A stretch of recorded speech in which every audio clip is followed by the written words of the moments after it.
Hi hello ನಮಸ್ಕಾರ, welcome back to my YouTube channel. ಬೆಳಗಿನ ತಿಂಡಿಗೆ ಏನಪ್ಪ ಮಾಡೋದು ಅಂತ ಯೋಚನೆ ಮಾಡ್ತಿದ್ದೀರಾ, ಅಥವಾ ರೈಸ್ ಐಟಮ್ನೇ ತಿಂದು ತಿಂದು ಬೋರ್ ಆಗಿದೆಯಾ? ಹಾಗಿದ್ರೆ ಈ ವಿಡಿಯೋ ನಿಮಗೋಸ್ಕರ. ನಾನಿವತ್ತು ಈ ವಿಡಿಯೋದಲ್ಲಿ ಮಾರ್ನಿಂಗ್ ಬ್ರೇಕ್ಫಾಸ್ಟಿಗೂ ತಿನ್ಬೋದು, ಯಾವ ಟೈಮಲ್ಲಾದರೂ ಮಾಡ್ಕೊಂಡು ತಿನ್ಬೋದು. ಸೊ ಆಲೂ ಪರೋಟನ ಹೇಗೆ ಮಾಡೋದು ಅನ್ನೋದನ್ನು ಈ ವಿಡಿಯೋ ಮುಖಾಂತರ ತಿಳಿಸ್ಕೊಡ್ತಾ ಇದ್ದೀನಿ. ಸೊ ವಿಡಿಯೋನ ಸ್ಟಾರ್ಟ್ ಮಾಡೋಣ ಬನ್ನಿ. ಒಂದು ಮಿಕ್ಸಿ ಜಾರಿಗೆ 3 ಹಸಿಮೆಣ್ಸಿಕಾಯಿ ಹಾಕೋತಾ ಇದ್ದೀನಿ. ಖಾರಕ್ಕೆ ತಕ್ಕಂತೆ ಹಾಕ್ಕೊಳ್ಳಿ. ಒಂದು 7ರಿಂದ 8 ಬೆಳ್ಳುಳ್ಳಿನ ಹಾಕೋತಾ ಇದ್ದೀನಿ, ಸಿಪ್ಪೆ ತೆಗೆದು. ಸ್ವಲ್ಪ ಶುಂಠಿನ ಹಾಕೋತಾ ಇದ್ದೀನಿ. ಒಂದು 1/4 ಟೇಬಲ್ ಸ್ಪೂನ್ ಆಗೋಷ್ಟು ಜೀರಿಗೆನ ಸೇರಿಸ್ತಾ ಇದ್ದೀನಿ. ಇದಿಷ್ಟನ್ನು ತರತರಿಯಾಗಿ ರುಬ್ಬಿ ಸೈಡಲ್ಲಿ ಇಟ್ಟಿಟ್ಕೊಳ್ಳಿ.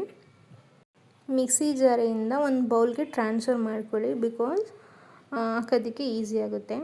ನಾನಿಲ್ಲಿ ಆಲ್ರೆಡಿ ಒಂದು 3 ಆಲೂಗೆಡ್ಡೆನ ಬೇಯಿಸಿ ಸಿಪ್ಪೆ ತೆಗೆದು ಸ್ಮ್ಯಾಶ್ ಮಾಡಿ ಇಟ್ಕೊಂಡಿದ್ದೀನಿ. ಇದಕ್ಕೆ ನಾನು 1 ಈರುಳ್ಳಿ ಮತ್ತು ಸ್ವಲ್ಪ ಕೊತ್ತಂಬರಿ ಸೊಪ್ಪನ್ನ ಕಟ್ ಮಾಡಿ ಸೇರಿಸ್ಕೊತಾ ಇದ್ದೀನಿ. ಇದಕ್ಕೆ ಅರ್ಧ table spoon garam masala, 1/4 table ಸ್ಪೂನಷ್ಟು ಅರಿಶಿನ, ಒಂದು ಅರ್ಧ ಟೇಬಲ್ ಸ್ಪೂನ್ ಧನಿಯಾ ಪೌಡರು ಮತ್ತು ಚಿಲ್ಲಿ ಫ್ಲೇಕ್ಸ್ನ ಹಾಕ್ತಾಯಿದ್ದೀನಿ. ಮತ್ತು ನಾನೇನು ಮಿಕ್ಸಿ ಜಾರಲ್ಲಿ ರುಬ್ಬಿಟ್ಕೊಂಡಿದ್ದೀನಲ್ಲ ಅದನ್ನು ಕೂಡ ಸೇರಿಸ್ಕೊತಾ ಇದ್ದೀನಿ. ಸ್ವಲ್ಪ ಸಾಲ್ಟನ್ನ ಹಾಕ್ತಾಯಿದ್ದೀನಿ. ನಾನಿಲ್ಲಿ ಧನಿಯಾ ಪೌಡರು, ಗರಂ ಮಸಾಲ ಮತ್ತು ಅರಿಶಿನ ಪುಡಿ ಹಾಕೋದನ್ನು ವೀಡಿಯೋ ಮಾಡೋದನ್ನು ಮರ್ತ್ಕೊಂಡ್ಬಿಟ್ಟಿದ್ದೆ. ಸೊ ಹಾಗಾಗಿ ಹೇಳ್ತಾ ಇದ್ದೀನಿ, ನೀವು ಸ್ಕಿಪ್ ಮಾಡ್ದೇ ಹಾಕ್ಕೊಳ್ಳಿ. ನೀಟಾಗಿ ಮಿಕ್ಸ್ ಮಾಡಿಕೊಂಡು ನಿಮಗೆ ಎಷ್ಟು ಪರೋಟಾಗೆ ಎಷ್ಟು ಸೈಜಲ್ಲಿ ಉಂಡೆಗಳು ಬೇಕೋ ಆ ಸೈಜಿಗೆ ಉಂಡೆ ಮಾಡಿ ಮೊದಲೇ ಎತ್ತಿಟ್ಕೊಡಿ. ನಾನಿಲ್ಲಿ ಅರ್ಧ ಕಪ್ಪು ಗೋಧಿ ಹಿಟ್ಟು ಮತ್ತು ಅರ್ಧ ಕಪ್ಪು ಮೈದಾ ಹಿಟ್ಟು ಎರಡನ್ನೂ ಮುಂಚೆನೇ ಕಲಸಿ ಎತ್ತಿಟ್ಕೊಂಡಿದ್ದೆ. ನೀಟಾಗಿ ಸಾಫ್ಟಾಗಿ ಕಲಿಸ್ಬೇಕು. ನೀವು ಮೈದಾ ಹಾಕ್ದೇ ಬೇಕಿದ್ರೆ ನೀವು ಗೋಧಿ ಹಿಟ್ಟಲ್ಲೇ ರೆಡಿ ಮಾಡ್ಕೊಳ್ಬೋದು. ನನ್ನ ಹತ್ರ ಗೋಧಿ ಹಿಟ್ಟು ಇಲ್ಲದೇ ಇರೋ ಕಾರಣಕ್ಕೆ ಸ್ವಲ್ಪ ಮೈದಾ ಹಿಟ್ಟನ್ನು ಹಾಕಿ ನಾನು ಹಿಟ್ಟನ್ನ ಅರ್ಧ ಗಂಟೆ ಮುಂಚೆನೇ ಕಲಸಿ ರೆಡಿ ಮಾಡಿ ಇಟ್ಕೊಂಡಿದ್ದೆ. ಸೊ ನಾನು ಎಲ್ಲನೂ ಪರೋಟಾಗೆ ಎಷ್ಟು ಬೇಕು ಅಂದರೆ ಸ್ವಲ್ಪ ತಿಕ್ನೆಸ್ಸಾಗೇ ಇರಬೇಕು. ಸೊ ನಾವು ಸ್ಟಫ್ ಹಾಕ್ತೀವಲ್ವ, ಅದು ಅದರೊಳಗಡೆ ಕೂರಬೇಕು. ನಾವು ಈ ಥರ ಲಟ್ಟಿಸಿದಾಗ ಒಳಗಡೆ ಏನು ಸ್ಟಫ್ ಮಾಡಿರ್ತೀವಿ ಅದು ಹೊರಗಡೆ ಬರಬಾರ್ದು. ಅದಕ್ಕೋಸ್ಕರ ಸ್ವಲ್ಪ ಚಪಾತಿ ಹಿಟ್ಟಿಗಿಂತ ಸ್ವಲ್ಪ ಜಾಸ್ತಿನೇ ತೊಗೊಳ್ಳಿ.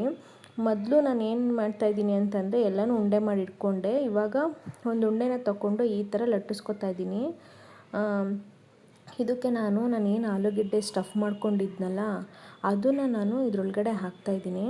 ನೀಟಾಗಿ ಫಿಲ್ ಮಾಡಿಕೊಂಡು ಫುಲ್ ಕವರ್ ಮಾಡ್ಕೋಬೇಕು. ಅದು ಓಪನ್ ಆಗಬಾರ್ದು. ಆ ಥರ ಕವರ್ ಮಾಡಿಕೊಂಡು ನಿಧಾನಕ್ಕೆ ನೀವು ಕೈಯಲ್ಲಾದರೂ ಲಟ್ಟಿಸ್ಕೋಬೋದು ಅಥವಾ ನೀವು ಲಟ್ಟಣಿಗೆಲ್ಲಾದ್ರೂ ಲಟ್ಟಿಸ್ಕೋಬೋದು. ಬಟ್ ಅದು ಒಳಗಡೆ ನಾವೇನು ಸ್ಟಫ್ ಮಾಡಿರ್ತೀವಿ ಅದು ಹೊರಗಡೆ ಬರಬಾರ್ದು.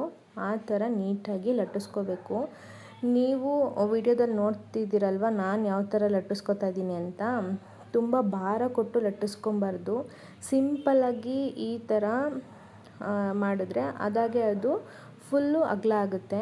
ಪರೋಟ ಅಂದರೆ ಪರೋಟ ಸೈಜ್ಗೆ ಮಾಡಬೇಕು. ಚಪಾತಿ ಒತ್ತುತ್ತಾರಲ್ಲ ಆ ಥರ ಸೈಜ್ಗೆ ಮಾಡೋ ಅವಶ್ಯಕತೆ ಇಲ್ಲ.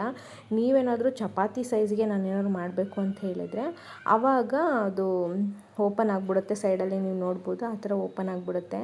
ಸೊ ಎಷ್ಟು ಬೇಕೋ ಅಷ್ಟನ್ನೇ ಲಟ್ಟಿಸ್ಕೊಳ್ಳಿ. ಸ್ವಲ್ಪ ತವಾ ಮೇಲೆ ಸ್ವಲ್ಪ ಎಣ್ಣೆನ ಹಾಕಿ ನೀಟಾಗಿ ಒಳಗಡೆ ಸ್ಟಫು ಕೂಡ ಬೇಯಬೇಕು. ಮೇಲ್ಗಡೆ ನಾವೇನು ಗೋಧಿ ಹಿಟ್ಟು ಮತ್ತು ಮೈದಾ ಹಿಟ್ಟು ಮಿಕ್ಸ್ ಮಾಡಿದ್ದೀವಿ ಅದು ಕೂಡ ನೀಟಾಗಿ ಬೇಯಬೇಕು. ಸೊ ಆ ಥರ ನೀವು ನೀಟಾಗಿ ಬೇಯಿಸ್ಕೊಳ್ಳಿ. ನೀವೇ ನೋಡ್ಬೋದು ಮೇಲ್ಗಡೆ ಉಬ್ಬಿ ಬರುತ್ತೆ. ಆ ಥರ ತುಂಬಾ ಸಖತ್ತಾಗಿರುತ್ತೆ. ನೀವು ಒಂದು ಸಲ ಟೇಸ್ಟ್ ಮಾಡಿ ನೋಡಿದರೆ ಮಕ್ಳಿಗೇನಾದ್ರು ಮಾಡಿಕೊಟ್ರೆ ಮುಗೀತು, ಇದನ್ನೇ ಕೇಳ್ತಾರೆ. ಪದೇ ಪದೇ ಇದನ್ನೇ ಬೇಕು ಅಂತಲೇ ಕೇಳ್ತಾರೆ. ಅಷ್ಟು ಸಖತ್ತಾಗಿರುತ್ತೆ. ಸೊ ನೀವು ಒಂದು ಸಲ ಮನೇಲಿ ಟ್ರೈ ಮಾಡಿ. ಹೊಸದಾಗಿ ನನ್ನ ವೀಡಿಯೋ ನೋಡ್ತಾ ಇರೋರಿಗೆ ನನ್ನ ಚಾನಲನ್ನು ಸಬ್ಸ್ಕ್ರೈಬ್ ಮಾಡ್ಕೊಳ್ಳಿ. ಬಿಕಾಸ್ ನನಗೆ ನೆಕ್ಸ್ಟು ವೀಡಿಯೋ ಮಾಡೋಕ್ಕೆ ನನಗೂ ಸ್ವಲ್ಪ ಮೋಟಿವೇಶನ್ ಬರುತ್ತೆ. ನೀವು ರೆಸಿಪಿ ಹೇಗಿತ್ತು ಅನ್ನೋದನ್ನು ಕಮೆಂಟ್ ಮುಖಾಂತರ ತಿಳಿಸಿದರೆ ನಾನು ಹೊಸದಾಗಿ ಏನಾದ್ರು ಟ್ರೈ ಮಾಡಿ ನಾನು ಯೂಟ್ಯೂಬ್ ಚಾನಲಲ್ಲಿ ಅಪ್ಲೋಡ್ ಮಾಡ್ಬೋದು.